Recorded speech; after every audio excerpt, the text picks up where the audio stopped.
Welcome to Not Milk Never Milk. Subscribe if you're lactose intolerant. You begin by confirming basics, Android version, and whether your launcher or OEM skin changes notification controls. Once done, go to Settings and tap Notifications. Make sure to use Apps and Notifications on some phones. You will pick the app whose banner you want to change. Tap an app, then select Notifications and Banner or Pop-up settings. This opens the first actionable controls: sound, importance, and style. Don't enable developer hacks yet. We'll only use them, if necessary, later.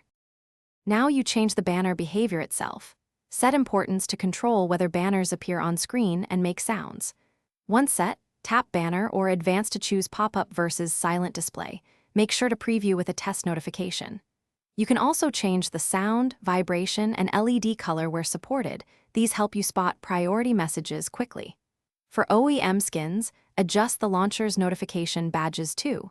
If you need a different layout, install a notification control app and follow its in-app guidance. To finish, send a test message or use the app's test notification so you can see the banner in context. If changes don't appear, make sure Do Not Disturb is off and restart the app. Sometimes you must clear cache or reset app preferences. Once done, reboot the phone to apply system-level tweaks. If banners still fail, boot to safe mode to isolate third-party interference. This single troubleshooting tip usually reveals whether an app is blocking notifications. Thanks for watching. If this was helpful, leave a like and consider subscribing. See you next time.